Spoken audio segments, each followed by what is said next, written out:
രാഷ്ട്രീയത്തിൽ ഇരുത്തിപ്പൊരിക്കുക എന്ന പ്രയോഗം അക്ഷരാർത്ഥത്തിൽ അന്വർത്ഥമാകുന്ന കാഴ്ചയാണ് കഴിഞ്ഞ ദിവസം ഒരു ചാനലിലെ ചർച്ചയിൽ നമ്മൾ കണ്ടത്. മന്ത്രി വീണ ജോർജിനെ മുഖത്തു നോക്കി കത്രിക മന്ത്രി എന്ന് വിശേഷിപ്പിച്ചുകൊണ്ട് സർക്കാർ കെട്ടിപ്പൊക്കിയ കരിങ്കൊടി നാടകത്തിന്റെ ഓരോ അടരുകളും അബിൻ വർക്കി എന്ന പോരാളി മാധ്യമപ്പടക്ക് മുന്നിൽ വലിച്ചു കീറി ഒട്ടിച്ചു. ഒരു മന്ത്രിയെയും സർക്കാരിനെയും ഇത്രമേൽ പ്രതിരോധത്തിലാക്കിയ മറ്റൊരു ചർച്ച സമീപകാലത്ത് ഉണ്ടായിട്ടില്ല എന്ന് തന്നെ പറയാം. ഈ ചർച്ചയിലെ ഏറ്റവും പ്രധാനപ്പെട്ട വെല്ലുവിളി മന്ത്രിയെ ശാരീരികമായി ഉപദ്രവിച്ചു എന്ന പോലീസിന്റെ വാദത്തിനെതിരെ ആയിരുന്നു. സമരക്കാർ മന്ത്രിയെ മാരകായുധങ്ങളുമായി ആക്രമിച്ചു എന്ന് എഫ്ഐആറിൽ എഴുതി പിടിപ്പിച്ച പോലീസിനെ അബിൻ വെല്ലുവിളിച്ചത് ഇങ്ങനെയാണ്: മന്ത്രിയെ ശാരീരികമായി ഉപദ്രവിക്കുന്ന ഒരു ദൃശ്യമെങ്കിലും പുറത്തുണ്ടെങ്കിൽ 1 ലക്ഷം രൂപ ഇനാം നൽകാം. സംഭവ സ്ഥലത്ത് 12 ചാനൽ ക്യാമറകളും RPFന്റെ CCTVയും ഉൾപ്പെടെ 16 ക്യാമറകൾ ഉണ്ടായിട്ടും എന്തുകൊണ്ട് ഒരു തെളിവ് പോലും ഹാജരാക്കാൻ പോലീസിനോ സർക്കാരിനോ കഴിഞ്ഞില്ല? ആക്രമിക്കാൻ ഒരു ആയുധവും സമരക്കാരുടെ കയ്യിൽ ഇല്ലായിരുന്നു എന്ന് കോടതി തന്നെ കണ്ടെത്തിയത് സർക്കാരിന്റെ കള്ളക്കഥകൾക്കേറ്റ കനത്ത പ്രഹരമാണ്. മന്ത്രി വീണ ജോർജിന്റെ ആരോഗ്യനിലയെ സംബന്ധിച്ച വൈരുദ്ധ്യങ്ങൾ അബിൻ തുറന്നു കാട്ടിയപ്പോൾ ചർച്ചാവേദി അക്ഷരാർത്ഥത്തിൽ നിശബ്ദമായി. രാത്രി 11 മണിക്ക് പുറത്തു വന്ന മെഡിക്കൽ റിപ്പോർട്ടിൽ മന്ത്രി അതീവ ഗുരുതരാവസ്ഥയിലാണെന്നും ICUവിൽ തുടരണമെന്നും പറഞ്ഞിരിക്കെ വെറും 5 മണിക്കൂറിന് ശേഷം പുലർച്ചെ 4 മണിക്ക് ഇതേ മന്ത്രി എങ്ങനെയാണ് കാറിൽ ദീർഘദൂരം യാത്ര നടത്തിയത്? കഴുത്തിന് ഗുരുതരമായി പരിക്കേറ്റ ഒരാൾക്ക് കേരളത്തിലെ കുണ്ടും കുഴിയും നിറഞ്ഞ റോഡുകളിലൂടെ ഇങ്ങനെ യാത്ര ചെയ്യാൻ സാധിക്കുമോ എന്ന് പരിഹാസ രൂപേണ അബിൻ ചോദിച്ചപ്പോൾ അത് മന്ത്രിയെ മാത്രമല്ല പൊതുമരാമത്ത് മന്ത്രിയെയും, അതായത് മുഖ്യമന്ത്രിയുടെ മരുമകനെയും ഒരുപോലെ പ്രതിരോധത്തിലാക്കി. സമരക്കാരെ കള്ളക്കേസിൽ കുടുക്കി ജയിലിൽ അടയ്ക്കാമെന്ന് കരുതിയ പിണറായി വിജയനും പോലീസിനും കോടതിയിൽ നിന്ന് ലഭിച്ച തിരിച്ചടി UDF അണികൾക്ക് വലിയ ആവേശമാണ് നൽകുന്നത്. ഒരു പോരാളി എങ്ങനെയായിരിക്കണം എന്ന് അബിൻ വർക്കി തെളിയിച്ചു കൊണ്ടിരിക്കുകയാണ്. എന്തായാലും ആ കിടിലൻ വീഡിയോ നമുക്കൊന്ന് കണ്ടു നോക്കാം. ആരോഗ്യവകുപ്പ് മന്ത്രിയെ പരസ്യമായി ആക്രമിക്കുന്ന ഒരു ദൃശ്യം പുറത്തുവിട്ടാൽ, കേരള സമക്ഷം പുറത്തുവിട്ടാൽ 1 ലക്ഷം രൂപ കൊടുക്കാമെന്ന് യൂത്ത് കോൺഗ്രസ് പ്രഖ്യാപിച്ചായിരുന്നു. ആരെങ്കിലും പുറത്തുവിട്ടോ? ഏത് സാഹചര്യത്തിലാണ് 4 മണിക്ക് കഴുത്തിന് ഗുരുതരമായ അസുഖമുള്ള ഒരാൾ കാറിൽ അവിടെ നിന്ന് യാത്ര തിരിക്കുന്നത്? ഏത് സാഹചര്യത്തിലാണ്? എങ്ങനെയാണ് യാത്ര ഇരിക്കുന്നത്? നമ്മളൊക്കെ ആശുപത്രിയിൽ പോകാത്തവരാണോ? ആരോഗ്യവകുപ്പ് മന്ത്രി പറഞ്ഞു, ഞാൻ പുറത്തിറങ്ങിയാൽ എന്നെ കരിയോയിൽ മുക്കുമെന്ന് പറഞ്ഞു. ഇവിടെ പുറത്തിറങ്ങിയപ്പോൾ കല്ലെറിഞ്ഞ് തല പൊട്ടിച്ച് തലയിൽ ചോര ഒലിപ്പിച്ച ഒരു മുഖ്യമന്ത്രി ഉണ്ടായിരുന്നല്ലോ, ഓർക്കുന്നില്ലേ നിങ്ങൾ? ഇല്ലെങ്കിൽ നഗരസഭയിൽ പ്രശ്നങ്ങളുണ്ടായപ്പോൾ CPM ആക്രമിച്ച കൗൺസിലർമാരുണ്ടായിരുന്നല്ലോ പത്തനംതിട്ടയിൽ തന്നെ, ഓർക്കുന്നില്ലേ നിങ്ങൾ? അപ്പോൾ ഇങ്ങനെയൊക്കെ വരുമ്പോൾ നമ്മൾ മുൻകാലങ്ങളെ ഓർക്കണം. പിന്നെ ഞാൻ സമരങ്ങളെക്കുറിച്ചൊന്നും പറയുന്നില്ല. കരിങ്കൊടി പ്രതിഷേധം എന്താണെന്ന് ചോദിച്ചാൽ, കറുത്ത കൊടി ഒന്ന് പൊക്കി കാണിച്ചാൽ എന്താണ് കുഴപ്പമെന്ന് കേരളത്തിൻ്റെ സമക്ഷം ചോദിച്ചത് ഇന്നത്തെ മുഖ്യമന്ത്രിയും അന്നത്തെ പാർട്ടി സെക്രട്ടറിയുമായ ശ്രീ പിണറായി വിജയനാണ്. അദ്ദേഹം ചോദിച്ചത്, ഒരു കറുത്ത കൊടി പൊക്കി കാണിച്ചാൽ എന്താണ് കുഴപ്പം? ഇതല്ലേ ജനാധിപത്യമെന്ന് ചോദിച്ചെടുത്തു നിന്നാണ് കറുത്ത കൊടി പൊക്കി കാണിച്ചപ്പോൾ പോലീസും ഗൺമാനും ഒക്കെ ഇറങ്ങി തല്ലിയതും ഈ നാട്ടിലെ CPMകാരും DYFIക്കാരും ഇറങ്ങി യൂത്ത് കോൺഗ്രസ്സുകാരെ തല്ലിച്ചതച്ചതും അതിനെ രക്ഷാപ്രവർത്തനം എന്ന ഓമന പേരിട്ട് വിളിച്ചതും. അല്ലെങ്കിൽ കറുത്ത കൊടി പൊക്കി കാണിച്ചപ്പോഴേക്കും ആക്രമിച്ചു എന്ന എന്താ പറയുന്നത് ഫേക്കായിട്ടുള്ള ഒരു ക്യാമ്പയിൻ നടത്താൻ ശ്രമിച്ചത്. ആ ഫേക്ക് ക്യാമ്പയിൻ ആയിരുന്നു എന്ന് ഞാൻ വളരെ ഉത്തരവാദിത്വത്തോടുകൂടി പറയുകയാണ്. കാരണം ആരോഗ്യമന്ത്രിയെ കരിങ്കൊടി കാണിച്ച കേസിൽ ആക്രമിച്ചു, ആയുധങ്ങളുമായി ആക്രമിച്ചു എന്ന് പോലീസ് ചാർജ് ചെയ്ത കേസിൽ ബഹുമാനപ്പെട്ട കോടതി കണ്ടെത്തിയത് എന്താ? ഒരു ആക്രമിക്കാനുള്ള ഒരു മാരകായുധങ്ങളും ഇല്ലായിരുന്നു എന്നല്ലേ കോടതി കണ്ടെത്തിയത്? ഇല്ലെങ്കിൽ അവരാരെങ്കിലും, ഞാൻ ബഹുമാനപ്പെട്ട എൻ്റെ സുഹൃത്ത് ചോദിച്ചല്ലോ, ഒരു കാര്യം കൂടെ ഞാൻ പറഞ്ഞു, 1 ലക്ഷം രൂപ ഇനാം പ്രഖ്യാപിച്ചായിരുന്നു. എന്തിനാണ്? ആരോഗ്യവകുപ്പ് മന്ത്രിയെ പരസ്യമായി ആക്രമിക്കുന്ന ഒരു ദൃശ്യം പുറത്തുവിട്ടാൽ, കേരള സമക്ഷം പുറത്തുവിട്ടാൽ 1 ലക്ഷം രൂപ കൊടുക്കാമെന്ന് യൂത്ത് കോൺഗ്രസ് പ്രഖ്യാപിച്ചായിരുന്നു. ആരെങ്കിലും പുറത്തുവിട്ടോ? നിങ്ങൾ ആരെങ്കിലും പുറത്തുവിട്ടോ? 16 ക്യാമറ ഉണ്ടായിരുന്നു അവിടെ, 16 ക്യാമറ, 12 ചാനൽ ക്യാമറയും 2-3 അല്ലാതെ മൊബൈൽ ക്യാമറകളും RPFന്റെ CCTV ഉൾപ്പെടെ 16 ക്യാമറ ഉണ്ടായിരുന്നിടത്ത് നിന്ന് ഒരു ദൃശ്യമെടുത്ത് പുറത്തുവിടാൻ നിങ്ങൾക്ക് സാധിക്കാത്തത് എന്താ? അപ്പോൾ ഞങ്ങൾ ചോദിച്ചതാണോ പ്രശ്നം? അപ്പോൾ ഇതൊക്കെ പറയുമ്പോൾ കേരള സമക്ഷം ചർച്ച ചെയ്ത വിഷയങ്ങളാണ് എന്നുള്ളതും കേരളത്തിന് മുന്നിൽ ഇത് മുഴുവൻ ഉണ്ടായതാണ് എന്നുള്ളത് അറിയാം. അത് മാത്രമല്ല, ആരോഗ്യവകുപ്പ് മന്ത്രിയുടെ മെഡിക്കൽ റിപ്പോർട്ട് തലേ ദിവസം രാത്രി 11 മണിക്ക് വന്നതെന്താ? ആരോഗ്യവകുപ്പ് മന്ത്രി വളരെ ഗുരുതരമായ അവസ്ഥയിലാണ്, ICUവിൽ തുടരണമെന്നാണ് പറഞ്ഞത്. ഏത് സാഹചര്യത്തിലാണ് 4 മണിക്ക് കഴുത്തിന് ഗുരുതരമായ അസുഖമുള്ള ഒരാൾ കാറിൽ അവിടെ നിന്ന് യാത്ര തിരിക്കുന്നത്? ഏത് സാഹചര്യത്തിലാണ്? എങ്ങനെയാണ് യാത്ര തിരിക്കുന്നത്? നമ്മളൊക്കെ ആശുപത്രിയിൽ പോകാത്തവരാണോ? നമ്മളൊക്കെ കഴുത്തിന് പരിക്ക് പറ്റാത്തവരാണോ? കഴുത്തിന് പരിക്ക് പറ്റിയ ഗുരുതരമായ അസുഖമുള്ള ഒരാൾ കാറിൽ, അതും പണി നടക്കുന്ന റോഡിലൂടെ ഒരു ഇന്നോവ കാറിൽ എങ്ങനെയാണ് വന്നത്? അപ്പോൾ ഒരു ആരോഗ്യവകുപ്പ് മന്ത്രിയെ പോലും ഇത്ര ലാഘവത്തോടു കൂടി പെരുമാറുന്ന, ചികിത്സിക്കുന്ന കേരളത്തിലെ ആരോഗ്യ മേഖലയുടെ പിടിപ്പുകേടിന് ഇതിലും വലിയ ഉദാഹരണം വേണം. ബഹുമാനപ്പെട്ട UDF സ്ഥാനാർത്ഥി ഇവിടെ പറഞ്ഞതുപോലെ വ്യക്തിപരമായ അധിക്ഷേപത്തിനൊന്നും ഞാൻ മുതിരുന്നില്ല. ഞാൻ അങ്ങോട്ട് പോയതല്ല. ഞാൻ നടന്ന് പോകുമ്പോൾ എന്നെ ഇങ്ങോട്ട് വന്നിട്ടാണ് നമ്മളുടെ അതിൻ്റെ വിഷ്വൽസ് ഉണ്ടല്ലോ, ഒരു ഇനാം പ്രഖ്യാപിക്കുക. അപ്പോൾ സാധാരണ സ്ത്രീകൾക്കെതിരെ സമരം നടക്കുമ്പോൾ പെൺകുട്ടികളുണ്ടാകും, സ്ത്രീകളുണ്ടാകും. അതൊന്നും ഇല്ലാതെ പുരുഷന്മാർ വന്നിട്ട് ഇതിലേക്ക് ഇടിച്ചു കയറി, അതിൻ്റെ വിഷ്വൽസ് ഉണ്ടല്ലോ. അത് വന്നിട്ട് ആ കാര്യങ്ങൾ അങ്ങനെ ചെയ്തിട്ട് പിന്നെ ഇനാം പ്രഖ്യാപിക്കുന്നതോ അതിനൊന്നും ഞാൻ മറുപടി പറയുന്നില്ല. കാരണം അത്തരത്തിൽ വ്യക്തിപരമായിട്ടുള്ള ഒരു അധിക്ഷേപത്തിന് ഞാൻ ഒരു ഘട്ടത്തിലും ഒരു തെരഞ്ഞെടുപ്പിൽ ഞാൻ പോയിട്ടില്ല. ഞാനിവിടെ പല സ്ഥാനാർത്ഥികളുമായിട്ടും നമ്മൾ മത്സരിക്കുമ്പോൾ പരസ്പരം കാണുമ്പോൾ ഇറങ്ങി വന്നിട്ട് ഗ്രീറ്റ് ചെയ്തു പോകുന്ന ആ രീതിയിലാണ് പോയിട്ടുള്ളത്. ഇപ്പോഴത്തെ ആരോഗ്യമന്ത്രിക്കെതിരെ കത്രിക എന്നൊരു ആരോപണം ഉന്നയിച്ച് മോശപ്പെടുത്താൻ ശ്രമിക്കുന്നു എന്ന് പറയുമ്പോൾ ആരോഗ്യമന്ത്രി പറഞ്ഞു ആ കത്രിക കൊടുക്കുന്നത് 2017 21 എന്ന് പറഞ്ഞാൽ അത് തന്നെയല്ല വിമർശിക്കേണ്ടത്, ശൈല ടീച്ചറെയാണ് വിമർശിക്കേണ്ടതെന്നാണ് ആരോഗ്യമന്ത്രി പറഞ്ഞു വെച്ചത്. നമ്മളൊക്കെ ആശുപത്രിയിൽ പോകാത്തവരാണോ? നമ്മളൊക്കെ കഴുത്തിന് പരിക്ക് പറ്റാത്തവരാണോ? കഴുത്തിന് പരിക്ക് പറ്റിയ ഗുരുതരമായ അസുഖമുള്ള ഒരാൾ കാറിൽ, അതും പണി നടക്കുന്ന റോഡിലൂടെ ഒരു ഇന്നോവ കാറിൽ എങ്ങനെയാണ് വന്നത്? അപ്പോൾ ഒരു ആരോഗ്യവകുപ്പ് മന്ത്രിയെ പോലും ഇത്ര ലാഘവത്തോടു കൂടി പെരുമാറുന്ന, ചികിത്സിക്കുന്ന കേരളത്തിലെ ആരോഗ്യ മേഖലയുടെ പിടിപ്പുകേടിന് ഇതിലും വലിയ ഉദാഹരണം വേണം. ഏതായാലും 3 മാസം എടുത്ത് പഠിച്ചു വന്നതിൽ ഗുണമുണ്ട്. ഒന്ന്, ബഹുമാനപ്പെട്ട ആരോഗ്യമന്ത്രി ഇവിടെ കുറേയധികം കാര്യങ്ങൾ പറഞ്ഞു. ഒന്ന്, കോഴഞ്ചേരി പാലത്തിൻ്റെ കാര്യം പറഞ്ഞു. ഞങ്ങളല്ല ഇതൊന്നും പറഞ്ഞു. കോഴഞ്ചേരി പാലം ഉദ്ഘാടനം ചെയ്യുന്നതെന്ന് ആദ്യം പോസ്റ്റർ ഇറക്കിയത് സർക്കാരാണ്. എന്നാൽ പാലമല്ല, അപ്രോച്ച് റോഡാണ് ഉദ്ഘാടനം ചെയ്യാൻ പോകുന്നതെന്ന് പറഞ്ഞത് ജില്ലാ സെക്രട്ടറിയാണ്. ഏതാ സത്യമെന്ന് അവർ പറഞ്ഞാൽ മതി, ഞങ്ങൾക്ക് കുഴപ്പമില്ല. രണ്ടാമത്തെ കാര്യം, ഇവിടെ സ്റ്റേഡിയവുമായി ബന്ധപ്പെട്ടുകൊണ്ട് ഒട്ടേറെ പരാതികൾ ഉണ്ടായി എന്ന് പറയുന്നു. ഇപ്പോൾ 2020 മുതൽ 25 വരെ നഗരസഭ ഭരിച്ചിരുന്നത് ആരാണ് എന്നുള്ളത് നമുക്കറിയാം. ആരാ പരാതി അയച്ചത് എന്നുള്ളത് അപ്പോൾ മന്ത്രി പറഞ്ഞാൽ മതി, എനിക്ക് അതിനകത്ത് തർക്കമില്ല. അങ്ങനെ പരാതി അയച്ചത് നഗരസഭയാണോ, നഗരസഭയിലെ ആളുകളാണോ പരാതി അയച്ചത്, അതിൻ്റെ പേരിലാണോ അത് മാറ്റപ്പെടേണ്ടി വന്നതെന്ന് മന്ത്രി പറഞ്ഞാൽ മതി. അങ്ങനെയാണ് ഉദ്ദേശിച്ചതെങ്കിൽ അതങ്ങനെ. രണ്ട്, ഇപ്പം നമുക്ക് അടിസ്ഥാന സൗകര്യ മേഖലയിൽ അല്ലെങ്കിൽ ആരോഗ്യ മേഖലയിൽ എന്ത് വികസനം നടന്നു എന്നൊക്കെ മന്ത്രി വാക്കുകൾ കൊണ്ട് കുറേ കാര്യം പറഞ്ഞു. ഇപ്പോൾ കോന്നി മെഡിക്കൽ കോളേജിൽ ഒട്ടിച്ച ആ നോട്ടീസ് സമ്മതപത്രമാണ്. ഒരു കേരളത്തിൻ്റെ ചരിത്രത്തിൽ ഏതെങ്കിലും മെഡിക്കൽ കോളേജിൽ ഇങ്ങനെ ഒരു നോട്ടീസ് ഒട്ടിക്കപ്പെട്ടിട്ടുണ്ടോ? എന്നാൽ അങ്ങനെയാണെങ്കിൽ അത് ആരാണ് ഒട്ടിച്ചത്? ഒരു സർക്കാർ സ്ഥാപനമല്ലേ? ആ സർക്കാർ സ്ഥാപനത്തിൽ ഇങ്ങനെ ഒരു സംഭവം നടന്നിട്ട് എന്നാൽ അത് ആരാണെന്ന് കണ്ടെത്താൻ ഈ സർക്കാരിനോ ആഭ്യന്തര വകുപ്പിനോ സാധിച്ചിട്ടുണ്ടോ? അപ്പോൾ മന്ത്രി പറയണം അങ്ങനെയാണെങ്കിൽ ആഭ്യന്തര വകുപ്പ് പരാതിയാണ്, അതിന് ഇത്രയും ആരോഗ്യമന്ത്രിയെ അല്ലെങ്കിൽ ആരോഗ്യ വകുപ്പിനെ മോശപ്പെടുത്താൻ ശ്രമിച്ച ആ വ്യക്തിയെ ഇതേവരെ കണ്ടെത്താൻ സാധിക്കാത്തത് ആഭ്യന്തര വകുപ്പിൻ്റെ പരാജയമാണ് എന്ന് പറഞ്ഞു. കാരണം വേണ്ടത്ര ഉപകരണങ്ങളുടെ അപര്യാപ്തത അത് ജീവഹാനി വരെ വരുത്താമെന്നാണ് നോട്ടീസിൽ എഴുതിയിരിക്കുന്നത്. അപ്പോൾ ഇത്രമാത്രം എങ്ങനെയാണ് ഒരാളെ അല്ലെങ്കിൽ ഒരു വകുപ്പിനെ അപമാനിക്കാൻ ശ്രമിക്കുന്നത്? അപ്പോൾ അത് ഒരു ആഭ്യന്തര വകുപ്പല്ലേ ഇത് കണ്ടെത്തേണ്ടത്? കണ്ടെത്തിയിട്ടില്ല എന്നുള്ളതാണ് കാര്യം. ഇനി ഇവിടെ നേഴ്സിംഗ് കോളേജിൻ്റെ കാര്യം പറഞ്ഞു, ഇവിടെ ഇടുക്കി മെഡിക്കൽ കോളേജിൻ്റെ കാര്യം പറഞ്ഞു. എന്തുകൊണ്ടാണ് കഴിഞ്ഞ കൊല്ലം നേഴ്സിംഗ് വിദ്യാർത്ഥികൾ മഴയത്ത് നിന്ന് സമരം ചെയ്തത്? മഴയത്ത് നിന്ന് സമരം ചെയ്തത് ആരോഗ്യമന്ത്രിക്കെതിരെ തന്നെയല്ലായിരുന്നോ? അവരുടെ പഠനം പൂർത്തീകരിക്കാൻ സാധിക്കാതെ, അവർക്ക് പരീക്ഷ എഴുതാൻ സാധിക്കാത്ത ഘട്ടം വന്നപ്പോഴല്ലേ ഈ പത്തനംതിട്ടയിലെ മഴയത്ത് നിന്ന് അവർ സമരം ചെയ്തത്? അപ്പോൾ അതും ഈ കാലഘട്ടത്തിൽ തന്നെയാണ് എന്നുള്ളത് ആരോഗ്യമന്ത്രി ഓർക്കുന്നത് നല്ലതാണ്. പിന്നെ കോട്ടയം മെഡിക്കൽ കോളേജിലെ കെട്ടിടം തകർന്നു വീണ കാര്യം പറഞ്ഞു. 2015 പൊളിച്ചു നീക്കാൻ പറഞ്ഞ കെട്ടിടമാണ് 2022 പ്രവർത്തിച്ചുകൊണ്ടിരുന്നത്. എന്ന് പറഞ്ഞാൽ 7 കൊല്ലം മുമ്പ് പൊളിച്ച് നീക്കപ്പെടണമെന്ന് പറഞ്ഞ കെട്ടിടം 2022 23 പ്രവർത്തിച്ചുകൊണ്ടിരുന്ന ആരുടെ ഉത്തരവാദിത്തമാണ്? ഞങ്ങളുടെ ഉത്തരവാദിത്തമാണ്. അത് ഞങ്ങളുടെ ഉത്തരവാദിത്തമല്ല. അപ്പോൾ അതിലൊക്കെ ഞങ്ങൾ വിമർശിക്കുന്നത് രാഷ്ട്രീയമായിട്ടാണ്. പിന്നെ ആരോഗ്യമന്ത്രി പറഞ്ഞ ഒരു കാര്യം എനിക്ക് ഇഷ്ടപ്പെട്ടു. കാരണം ഇപ്പോഴത്തെ ആരോഗ്യമന്ത്രിക്കെതിരെ കത്രിക എന്നൊരു ആരോപണം ഉന്നയിച്ച് മോശപ്പെടുത്താൻ ശ്രമിക്കുന്നു എന്ന് പറയുമ്പോൾ ആരോഗ്യമന്ത്രി പറഞ്ഞു ആ കത്രിക കൊടുക്കുന്നത് 2017 21 എന്ന് പറഞ്ഞാൽ അത് തന്നെയല്ല വിമർശിക്കേണ്ടത്, ശൈല ടീച്ചറെയാണ് വിമർശിക്കേണ്ടതെന്നാണ് ആരോഗ്യമന്ത്രി പറഞ്ഞു വെച്ചത്. അതിൽ എന്തായാലും ഞാൻ ആരോഗ്യമന്ത്രിയുടെ വ്യക്തിപരമായി പേരെടുത്തോ അല്ലെങ്കിൽ ഇപ്പോഴത്തെ ആരോഗ്യമന്ത്രി അല്ല വിമർശിച്ചത്. നിങ്ങൾക്ക് എൻ്റെ മുൻ ഭാഗത്തെ കാര്യം നോക്കിയാൽ അറിയാം. ഞാൻ 10 കൊല്ലത്തെ ആരോഗ്യ വകുപ്പിൻ്റെ കെടുകാര്യസ്ഥത എന്ന വാക്ക് തന്നെയാണ് ഉദ്ദേശിച്ചത്. അപ്പോൾ ഇതിൻ്റെ പ്രശ്നം കേരളത്തിലെ മെഡിക്കൽ കോളേജുകളിൽ എന്താണ് സംഭവിക്കുന്നത് എന്നുള്ളതിൻ്റെ നേർചിത്രമാണ്. ഇവിടെ ആളുകൾക്ക് പോയാൽ അവിടെ വേണ്ടത്ര ചികിത്സ ലഭിക്കുന്നില്ല, അത് യാഥാർത്ഥ്യമാണ്.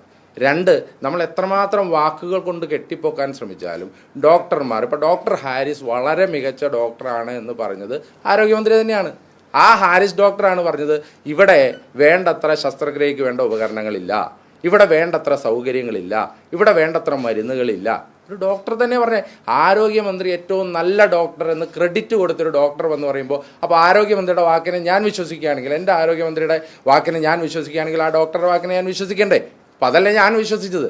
അങ്ങനെ ഈ കേരളത്തിലുടനീളം എത്രമാത്രം വിഷയങ്ങളാണ് ആരോഗ്യ മേഖലയുമായിട്ട് ബന്ധപ്പെട്ടുണ്ടായത്. ഇത്രയും വിഷയം ഉണ്ടാകുമ്പോൾ ഒരു സമരം ചെയ്യുന്നതാണോ വിഷയം? അപ്പോൾ ആരോഗ്യവകുപ്പ് മന്ത്രി പറഞ്ഞു, ഞാൻ പുറത്തിറങ്ങിയാൽ എന്നെ കരിയോയിൽ മുക്കുമെന്ന് പറഞ്ഞു. ഇവിടെ പുറത്തിറങ്ങിയപ്പോൾ കല്ലെറിഞ്ഞ് തല പൊട്ടിച്ച് തലയിൽ ചോര ഒലിപ്പിച്ച ഒരു മുഖ്യമന്ത്രി ഉണ്ടായിരുന്നല്ലോ, ഓർക്കുന്നില്ലേ നിങ്ങൾ? ഇല്ലെങ്കിൽ നഗരസഭയിൽ പ്രശ്നങ്ങളുണ്ടായപ്പോൾ CPM ആക്രമിച്ച കൗൺസിലർമാരുണ്ടായിരുന്നല്ലോ പത്തനംതിട്ടയിൽ തന്നെ, ഓർക്കുന്നില്ലേ നിങ്ങൾ? അപ്പോൾ ഇങ്ങനെയൊക്കെ വരുമ്പോൾ നമ്മൾ മുൻകാലങ്ങളെ ഓർക്കണം. പിന്നെ ഞാൻ സമരങ്ങളെക്കുറിച്ചൊന്നും പറയുന്നില്ല. കരിങ്കൊടി പ്രതിഷേധം എന്താണെന്ന് ചോദിച്ചാൽ, കറുത്ത കൊടി ഒന്ന് പൊക്കി കാണിച്ചാൽ എന്താണ് കുഴപ്പമെന്ന് കേരളത്തിൻ്റെ സമക്ഷം ചോദിച്ചത് ഇന്നത്തെ മുഖ്യമന്ത്രിയും അന്നത്തെ പാർട്ടി സെക്രട്ടറിയുമായ ശ്രീ പിണറായി വിജയനാണ്. അദ്ദേഹം ചോദിച്ചത്, ഒരു കറുത്ത കൊടി പൊക്കി കാണിച്ചാൽ എന്താണ് കുഴപ്പം, ഇതല്ലേ ജനാധിപത്യമെന്ന് ചോദിച്ചെടുത്ത് നിന്നാണ് കറുത്ത കൊടി പൊക്കി കാണിച്ചപ്പോൾ പോലീസും ഗൺമാനും ഒക്കെ ഇറങ്ങി തല്ലിയതും ഈ നാട്ടിലെ CPMകാരും DYFIക്കാരും ഇറങ്ങി യൂത്ത് കോൺഗ്രസ്സുകാരെ തല്ലിച്ചതച്ചതും അതിനെ രക്ഷാപ്രവർത്തനം എന്ന ഓമന പേരിട്ട് വിളിച്ചതും. അല്ലെങ്കിൽ കറുത്ത കൊടി പൊക്കി കാണിച്ചപ്പോഴേക്കും ആക്രമിച്ചു എന്ന എന്താ പറയുന്നത് ഫേക്കായിട്ടുള്ള ഒരു ക്യാമ്പയിൻ നടത്താൻ ശ്രമിച്ചു. ആ ഫേക്ക് ക്യാമ്പയിൻ ആയിരുന്നു എന്ന് ഞാൻ വളരെ ഉത്തരവാദിത്വത്തോടു കൂടി പറയുകയാണ്. കാരണം ആരോഗ്യമന്ത്രിയെ കരിങ്കൊടി കാണിച്ച കേസിൽ ആക്രമിച്ചു, ആയുധങ്ങളുമായി ആക്രമിച്ചു എന്ന് പോലീസ് ചാർജ് ചെയ്ത കേസിൽ ബഹുമാനപ്പെട്ട കോടതി കണ്ടെത്തിയത് എന്താ? ഒരു ആക്രമിക്കാനുള്ള ഒരു മാരകായുധങ്ങളും ഇല്ലായിരുന്നു എന്നല്ലേ കോടതി കണ്ടെത്തിയത്? ഇല്ലെങ്കിൽ അവർ ആരെങ്കിലും, ഞാൻ ബഹുമാനപ്പെട്ട എൻ്റെ സുഹൃത്ത് ചോദിച്ചല്ലോ, ഒരു കാര്യം കൂടെ ഞാൻ പറഞ്ഞു, 1 ലക്ഷം രൂപ ഇനാം പ്രഖ്യാപിച്ചായിരുന്നു. എന്തിനാണ്? ആരോഗ്യവകുപ്പ് മന്ത്രിയെ പരസ്യമായി ആക്രമിക്കുന്ന ഒരു ദൃശ്യം പുറത്തുവിട്ടാൽ, കേരള സമക്ഷം പുറത്തുവിട്ടാൽ 1 ലക്ഷം രൂപ കൊടുക്കാമെന്ന് യൂത്ത് കോൺഗ്രസ് പ്രഖ്യാപിച്ചായിരുന്നു. ആരെങ്കിലും പുറത്തുവിട്ടോ? നിങ്ങൾ ആരെങ്കിലും പുറത്തുവിട്ടോ? 16 ക്യാമറ ഉണ്ടായിരുന്നു അവിടെ, 16 ക്യാമറ, 12 ചാനൽ ക്യാമറയും 2-3 അല്ലാതെ മൊബൈൽ ക്യാമറകളും RPFന്റെ CCTV ഉൾപ്പെടെ 16 ക്യാമറ ഉണ്ടായിരുന്നിടത്ത് നിന്ന് ഒരു ദൃശ്യം എടുത്ത് പുറത്തുവിടാൻ നിങ്ങൾക്ക് സാധിക്കാത്തത് എന്താ? അപ്പം ഞങ്ങൾ ചോദിച്ചാണോ പ്രശ്നം? അപ്പോൾ ഇതൊക്കെ പറയുമ്പോൾ കേരള സമക്ഷം ചർച്ച ചെയ്ത വിഷയങ്ങളാണ് എന്നുള്ളതും കേരളത്തിന് മുന്നിൽ ഇത് മുഴുവൻ ഉണ്ടായതാണ് എന്നുള്ളത് അറിയാം. അത് മാത്രമല്ല, ആരോഗ്യവകുപ്പ് മന്ത്രിയുടെ മെഡിക്കൽ റിപ്പോർട്ട് തലേ ദിവസം രാത്രി 11 മണിക്ക് വന്നതെന്താ? ആരോഗ്യവകുപ്പ് മന്ത്രി വളരെ ഗുരുതരമായ അവസ്ഥയിലാണ്, ICUയിൽ തുടരണമെന്നാണ് പറഞ്ഞത്. ഏത് സാഹചര്യത്തിലാണ് 4 മണിക്ക് കഴുത്തിന് ഗുരുതരമായ അസുഖമുള്ള ഒരാൾ കാറിൽ അവിടെ നിന്ന് യാത്ര തിരിക്കുന്നത്? ഏത് സാഹചര്യത്തിലാണ്? എങ്ങനെയാണ് യാത്ര തിരിക്കുന്നത്? നമ്മളൊക്കെ ആശുപത്രിയിൽ പോകാത്തവരാണോ? നമ്മളൊക്കെ കഴുത്തിന് പരിക്ക് പറ്റാത്തവരാണോ? കഴുത്തിന് പരിക്ക് പറ്റിയ ഗുരുതരമായ അസുഖമുള്ള ഒരാൾ കാറിൽ, അതും പണി നടക്കുന്ന റോഡിലൂടെ ഒരു ഇന്നോവ കാറിൽ എങ്ങനെയാണ് വന്നത്? അപ്പോൾ ഒരു ആരോഗ്യവകുപ്പ് മന്ത്രിയെ പോലും ഇത്ര ലാഘവത്തോടു കൂടി പെരുമാറുന്ന, ചികിത്സിക്കുന്ന കേരളത്തിലെ ആരോഗ്യ മേഖലയുടെ പിടിപ്പുകേടിന് ഇതിലും വലിയ ഉദാഹരണം വേണം എന്ന് പറഞ്ഞാൽ, ഞാൻ വ്യക്തിപരമായി പറഞ്ഞതല്ല, ഞാൻ പറഞ്ഞത് കേരളത്തിലെ ആരോഗ്യ മേഖലയിലെ പ്രശ്നങ്ങളെ പറ്റിയാണ്. ആ ആരോഗ്യ മേഖലയിലെ പ്രശ്നങ്ങളുണ്ട്. പിന്നെ 2, ബഹുമാനപ്പെട്ട MLA, ഇവിടുത്തെ MLA ആരോഗ്യവകുപ്പ് മന്ത്രിയും ശബരിമല സ്വർണ്ണക്കൊള്ളയെക്കുറിച്ചൊന്നും പറഞ്ഞില്ലല്ലോ. ഈ നാട്ടുകാരാണല്ലോ ജയിലിൽ കിടന്നത്. എന്തുകൊണ്ടാണ് ശബരിമല അയ്യൻ്റെ സ്വർണം കട്ട കേസിൽ ജയിലിൽ പോയവർക്കെതിരെ ഒരു വാക്കുകൊണ്ടുപോലും മിണ്ടാൻ പറ്റാത്തത് എന്താ? ഇപ്പം നമ്മൾ പറയുന്നുണ്ടല്ലോ, ഈ പത്തനംതിട്ട ജില്ലയുടെ നമ്മുടെ ഏറ്റവും സാംസ്കാരിക തനിമ ശബരിമലയാണല്ലോ, ഏറ്റവും പ്രധാനപ്പെട്ട കേന്ദ്രം. ആ ശബരിമലയിലെ, ഈ ലോകത്തെ ലക്ഷക്കണക്കിന് അയ്യപ്പ വിശ്വാസികൾ വിശ്വസിക്കുന്ന ശബരിമലയിലെ സ്വർണം കട്ട കേസിലെ പ്രതികളെ എന്തുകൊണ്ട് പാർട്ടി പുറത്താക്കിയില്ല? ആ അന്വേഷണം ശരിയായ ദിശയിലാണ് എന്ന് പാർട്ടി ആണയിട്ട് പറയുമ്പോൾ ആ അന്വേഷണത്തിൽ കണ്ടെത്തി ജയിലിൽ പോയവർ കുറ്റക്കാരല്ല എന്ന് പാർട്ടി എങ്ങനെയാണ് മനസ്സിലാക്കുന്നത്? അപ്പോൾ ഇതിനെതിരെ പ്രതികരിക്കാത്തത് എന്താ? അപ്പോൾ എന്ന് പറയുമ്പോൾ ഈ നാട്ടിൽ എന്താണ് നടക്കുന്നത് എന്നുള്ളതിനെ പറ്റി കൃത്യമായ ബോധ്യമുണ്ട്. ഇനി 2, അദ്ദേഹം ചോദിച്ച കാര്യം വയനാട് ഫണ്ടുമായി ബന്ധപ്പെട്ടുകൊണ്ട് ഞങ്ങൾ പറഞ്ഞത് എന്താ? 30 വീടുകൾ കൊടുക്കുമെന്നാണ്. യൂത്ത് കോൺഗ്രസിൻ്റെ കാര്യമാണല്ലോ ചോദിച്ചത്. അല്ല, ഞാൻ പറയാം, താങ്കൾ പറഞ്ഞ 2 കാര്യത്തിലായിട്ടാണ് ഞാൻ വരുന്നത്. ഇനി ഞാൻ എൻ്റെ ക്ലെയിം പറയുകയാണ്. ഞങ്ങൾ പറഞ്ഞത് 30 വീടുകൾ വയ്ക്കുമെന്നാണ്. KPCCയുടെ 100 വീട്, അതായത് രാഹുൽ ഗാന്ധി ഓഫർ ചെയ്ത 100 വീട്. ആകെ അവിടെ 412 ബെനിഫിഷ്യറീസേ ഉള്ളൂ. ആ 412 ബെനിഫിഷ്യറീസിൽ 100 വീടുകൾ ഞങ്ങൾ പണിയുന്നുണ്ട്, 100 വീടുകൾ മുസ്ലിം ലീഗ് പണിയുന്നുണ്ട്. ബാക്കിയുള്ള 212 250 ബെനിഫിഷ്യറീസിനെ ബാക്കി വീട് ആവശ്യമുള്ളൂ. അതാണ് യാഥാർത്ഥ്യം. ഇനി നിൽക്കട്ടെ, ഞങ്ങൾ 30 വീടുകൾ പണിയുമെന്ന് പറഞ്ഞു. ആ 30 വീടുകളുടെ പണി ഇപ്പോൾ തുടങ്ങിയിട്ടുണ്ട്. ഞങ്ങൾക്ക് കാലതാമസമുണ്ടായി. അതിൻ്റെ കാരണം ഭൂമി ലഭ്യമാകേണ്ടതിനുള്ള കാലതാമസമാണ് ഉണ്ടായത്. ഞങ്ങൾ തറക്കല്ലിട്ടു, ശ്രീ രാഹുൽ ഗാന്ധി തറക്കല്ലിട്ട് അതിൻ്റെ പണി ഇപ്പോൾ തുടങ്ങിയിട്ടുണ്ട്. അത് വരുന്ന മുറയ്ക്ക് പൂർത്തീകരിക്കും. ഇനി ഞാൻ പറഞ്ഞ രണ്ട് കാര്യങ്ങൾ ഞാൻ പറയട്ടെ. താങ്കളുടെ മൂന്നാമത്തെ ചോദ്യത്തിനുള്ള ഉത്തരം ആദ്യം അങ്ങ് പറഞ്ഞതാണ്. ഞാൻ ചോദിച്ച രണ്ട് കാര്യങ്ങൾ ഇപ്പോഴും പറയും. ഊരാളുങ്കൽ ലേബർ കോപ്പറേറ്റീവ് സൊസൈറ്റിക്ക് ടെൻഡറിൻ്റെ അടിസ്ഥാനത്തിലാണ് ആ വർക്ക് കൊടുത്തിരിക്കുന്നത്. പറ, 300 കോടി രൂപയുടെ വർക്ക്, 299 കോടി രൂപയുടെ വർക്ക് ഊരാളുങ്കൽ ലേബർ കോപ്പറേറ്റീവ് സൊസൈറ്റിക്ക് ടെൻഡറിന്റെ അടിസ്ഥാനത്തിലാണോ കൊടുത്തത്? പറ, ഉത്തരം പറ. ടെൻഡറിന്റെ അടിസ്ഥാനത്തിലാണോ കൊടുത്തത്? അപ്പൊ ആ കാര്യം ഞാൻ പറഞ്ഞ ഒരു കാര്യം ശരിയാണെന്ന് ഇപ്പോൾ മനസ്സിലായില്ലേ? ഇനി രണ്ട് ഞാൻ പറയാം, ഓരോന്നായിട്ടും പറയാം. എനിക്ക് എല്ലാത്തിനും ഉത്തരവുണ്ട്. ഞാൻ പറയുന്നതിൽ എനിക്ക് കൃത്യമായ ഉത്തരവാദിത്വമുണ്ട്. ഇനി രണ്ടാമത്തെ കാര്യം, 20 ലക്ഷം രൂപയുടെ 23 ലക്ഷം രൂപയാണ് ആ വീടിന് അവർ കണക്കാക്കുന്നത്. ഞാൻ ഇപ്പോഴും പറയുന്നു, ആ വീട് പൂർത്തീകരിക്കാൻ ഒരു 13 ലക്ഷം രൂപയോ 14 ലക്ഷം രൂപയോ മതി. ഇതിൻ്റെ പ്രധാനപ്പെട്ട പ്രശ്നം എന്താണെന്നറിയോ? ഊരാളുങ്കൽ ലേബർ കോപ്പറേറ്റീവ് സൊസൈറ്റി കഴിഞ്ഞ 10 കൊല്ലമായി കേരളത്തിൽ ഒരുപാട് വർക്കുകൾ ചെയ്യുന്നുണ്ട്. ഈ വർക്കുകൾ ചെയ്യുമ്പോൾ ഇതിൻ്റെ എസ്റ്റിമേറ്റ് പോലും എടുക്കുന്നത് പല ഊരാളുങ്ങളുടെ ഉദ്യോഗസ്ഥരാണ്.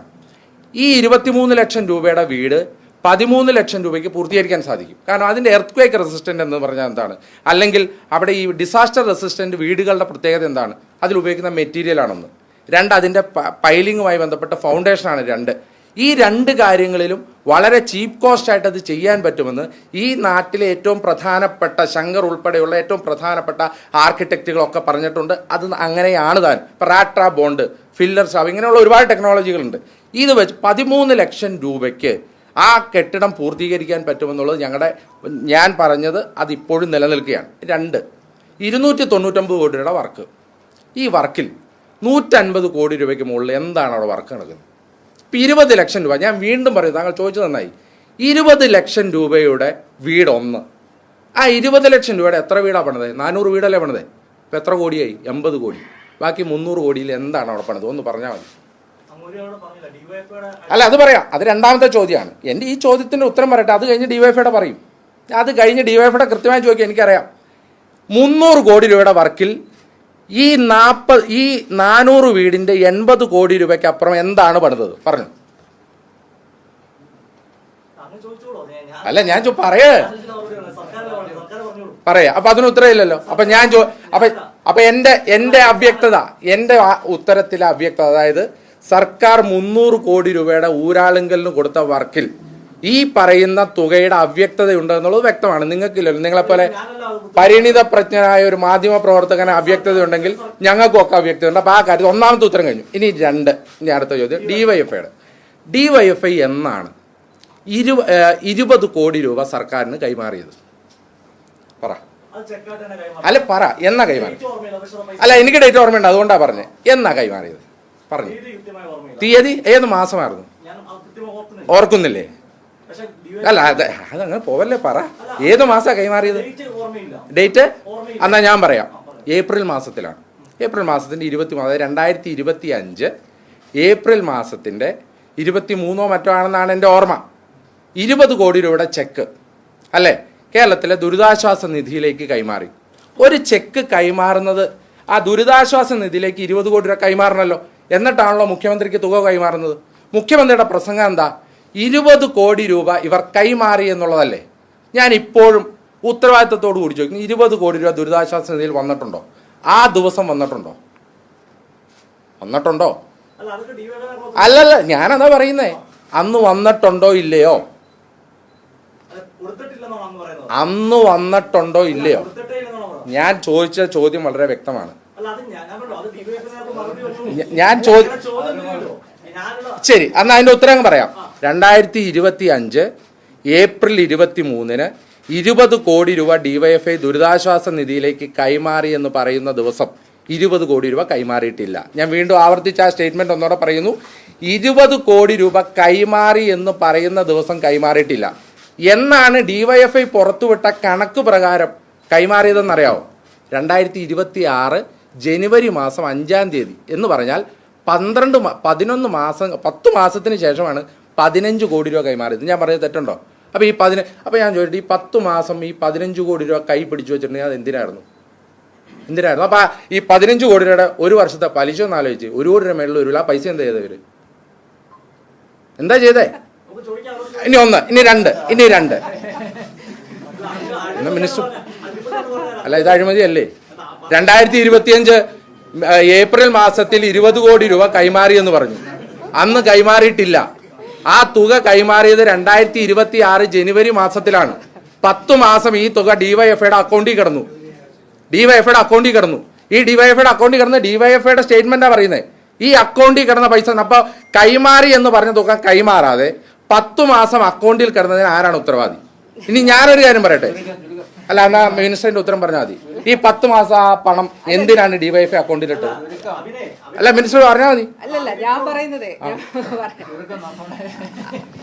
അതെ, അല്ലെ, ഈ UDF സ്ഥാനാർത്ഥി പറഞ്ഞതിന്റെ ഉത്തരം ഇവിടെ ഡിവൈഎഫ്ഐ പറഞ്ഞോളൂ. പക്ഷേ വയനാട് ദുരിതാശ്വാസത്തിന് വേണ്ടി പിരിച്ച ഫണ്ടിന്റെ ഒരു കണക്കില്ലാത്തവർ, ഇത് എവിടെ പോയി എന്ന് കൃത്യമായിട്ട് കണക്ക് പറയാൻ പറ്റാത്തവർ ഇപ്പോൾ പറയാണ് ഈ ഡിവൈഎഫ്ഐ കൊടുത്തത് അന്ന് വന്നോ അതോ ഇത്ര ദിവസം കഴിഞ്ഞാണോ വന്നത്? ഡിവൈഎഫ്ഐ കൊടുത്തതിന് കൃത്യമായ കണക്കുണ്ട്, അത് കൃത്യമായിട്ട് പോയിട്ടുണ്ട്, അതിന് ഡേറ്റ് ഉണ്ട്, അതെന്നാ കൊടുത്തതെന്ന് കൃത്യമായിട്ടുള്ള കാര്യങ്ങളുണ്ട്. എവിടെ പിരിച്ച ഫണ്ട്? അല്ല, വയനാട് ദുരിതാശ്വാസവുമായി ബന്ധപ്പെട്ട് പിരിച്ച ഫണ്ട് എവിടെ? അതിന്റെ കണക്ക് എവിടെ? അതിനൊരു കണക്കുണ്ട്. അല്ല, ഞാൻ ബാക്കി ഡിവൈഎഫ്ഐ പറഞ്ഞോളൂ. പൂർത്തീകരിച്ചാണ് പോകുന്നത്. കാരണം പത്തനംതിട്ടയിൽ നിന്നാണ് ആ വാർത്താ സമ്മേളനം ഞങ്ങൾ നടത്തിയത്. അഭിലാലി ചേട്ടൻ നോക്കിയതല്ലേ ആ അക്കൗണ്ടിന്റെ ഫുൾ സ്റ്റേറ്റ്മെന്റ്? ഈ പത്തനംതിട്ട ജില്ലയിലെ എല്ലാ പത്രക്കാരും നോക്കിയതല്ലേ ആ സ്റ്റേറ്റ്മെന്റ്? ആ അക്കൗണ്ടിൽ നിന്ന് 1,20,00,000 മറ്റാണ് അല്ലേ? ആ അക്കൗണ്ടിൽ നിന്ന് ഒരു തുക പുറത്തേട്ട് പോയതായിട്ടുള്ള കണക്ക് നിങ്ങൾ കണ്ടിട്ടുണ്ടോ? ഇല്ലല്ലോ. മിനിസ്റ്റർ ആ കേട്ടോളൂ. അബലാലയുടെ മിനിസ്റ്ററുമായി വളരെ ബന്ധമുള്ള ആളാണ്, ഇത് കേട്ടോളൂ. അല്ലെങ്കിൽ ഈ പത്രക്കാരെല്ലാം ബന്ധമുള്ള കേട്ടോളൂ. അന്ന് പറഞ്ഞാൽ കണക്ക് ഞങ്ങൾ പത്തനംതിട്ട ജില്ലയിൽ വന്ന് പരസ്യമായി ഞങ്ങൾക്ക് കിട്ടിയ ഓരോ തുകയും എന്ന് പറഞ്ഞാൽ 50 രൂപ മുതൽ 100 രൂപ മുതൽ 500 രൂപ മുതൽ എത്ര രൂപയുടെ കണക്കാണോ ആ അക്കൗണ്ടിന്റെ ഓരോ രൂപയും ഞങ്ങൾ പറഞ്ഞതാണ്. അതുപോലെ ഒരു കണക്കാണോ ഡിവൈഎഫ്ഐ ഇവിടെ അവതരിപ്പിച്ച്? ഡിവൈഎഫ്ഐ പറഞ്ഞതെന്താ? ഞങ്ങൾ 20 കോടി രൂപ കൈമാറി. എപ്പോഴാ കൈമാറുന്നത്? 2.5 കോടി രൂപ ഏപ്രിൽ മാസത്തിൽ കൈമാറി, 2.5 കോടി രൂപ മെയ് മാസത്തിൽ കൈമാറി, 15 കോടി രൂപ 2026 ജനുവരി മാസത്തിൽ കൈമാറി. എന്ന് പറഞ്ഞാൽ ദുരിതാശ്വാസ നിധിയിൽ കൈമാറി എന്ന് പറയുന്ന ചെക്ക് വ്യാജമായിരുന്നു എന്ന് ആദ്യം തന്നെ ഡിവൈഎഫ്ഐ സമ്മതിക്കുകയാണ്. പിന്നെ ഞാനിപ്പോ ആ വിഷയം ഇവിടെ ഉന്നയിക്കാനല്ല, അത് നിങ്ങൾ ചോദിച്ചുകൊണ്ട് മാത്രമാണ് ചോദിച്ചത്.